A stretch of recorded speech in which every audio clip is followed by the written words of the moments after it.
Welcome to our continuing series, Questions and Answers for a World in Crisis.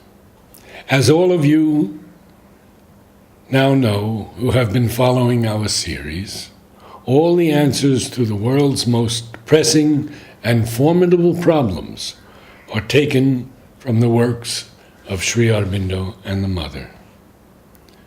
Today we take up another complex subject, restlessness. Mother, when you stir water, for instance, when you agitate it, it's no longer transparent. There are eddies, and these eddies prevent the water from being transparent.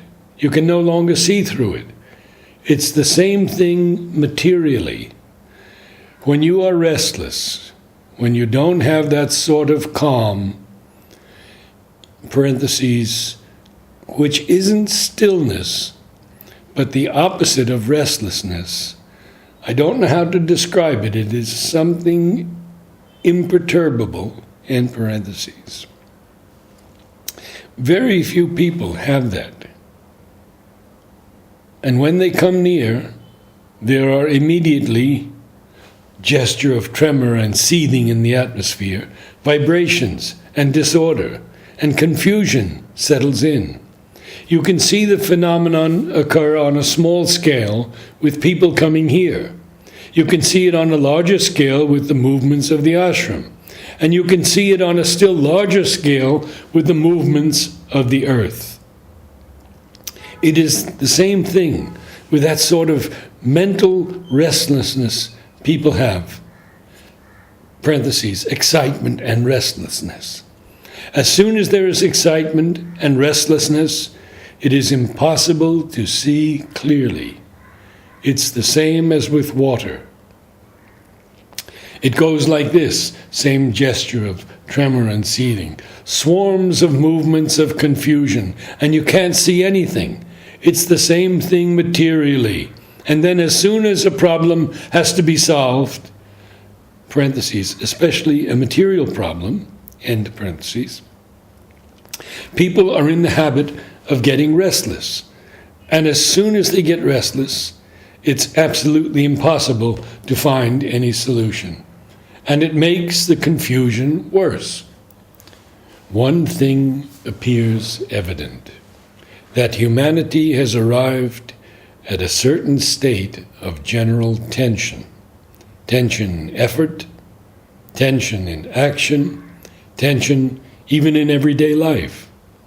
And that an overactivity so excessive, a restlessness so widespread, that the whole human race seems to have reached a point where either one has to break through a resistance and rise into a new consciousness, or fall back into an abyss of obscurity and inertia.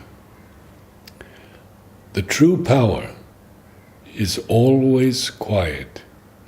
Restlessness, agitation, impatience are the sure signs of weakness and imperfection. Question: how can I calm the vitals so as to sleep better? By aspiration? Mother, and a concentration, a will to reject the restlessness. To someone suffering from stomach and intestinal trouble. Mother, it is due to restlessness and agitation. What is the matter? Bring down peace, the divine peace, in your stomach, and it will be all right. Catch hold of a peace deep within and push it into the cells of the body. With the peace will come back the health. This capacity to remain still when one wants to gather all one's energies and spend them as one wishes, completely if one wants, or to apportion them as one wants in action, with a perfect calm, even in action, That is always the sign of strength. It may be physical strength, or vital strength, or mental strength. But if you are in the least agitated, you may be sure there is a weakness somewhere. And if your restlessness is integral, it is an integral weakness. Quiet, Mother says, the absence of restlessness or disturbance. Sri Aurobindo, it is quite natural that the unsteadiness of the physical mind should interfere with the settling of full and constant quietude and faith.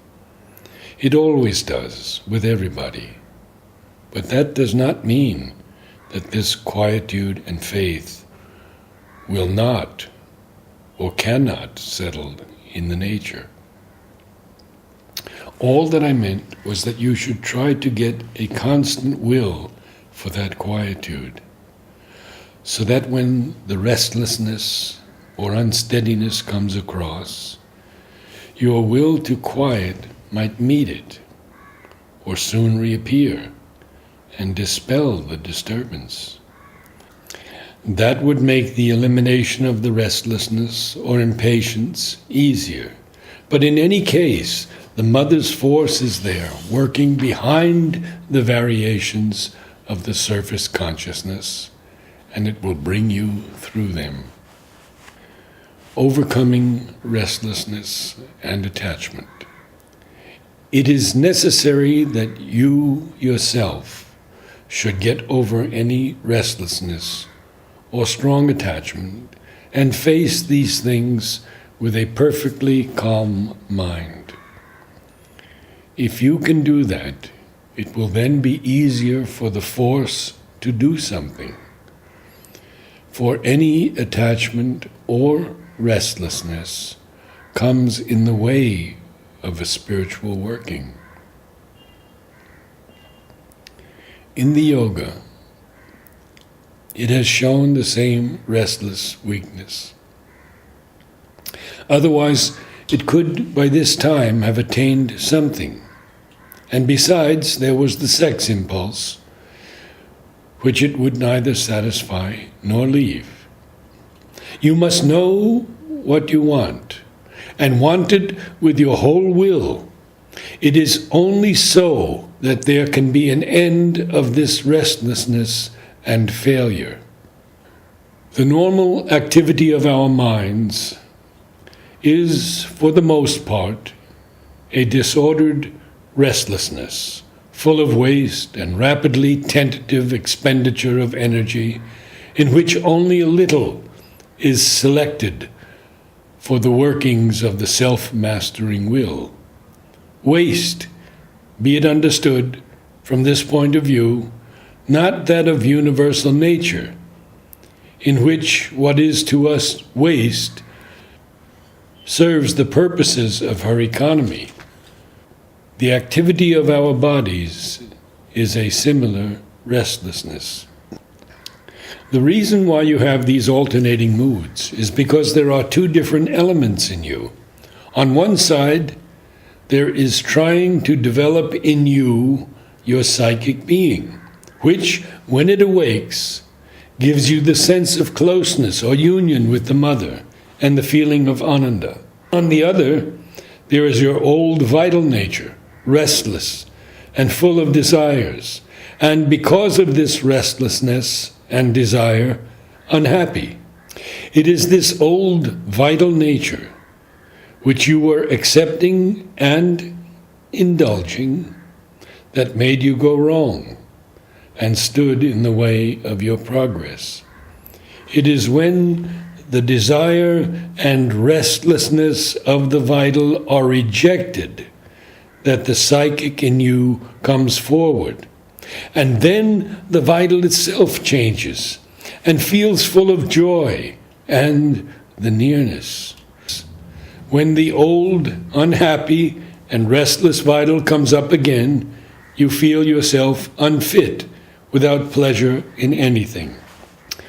What you have to do when this returns is not to accept it, to call in the mother's nearness again, and let the psychic being grow in you. If you do that persistently, rejecting restlessness and desire, the vital part of you will change and become fit for the sadhana.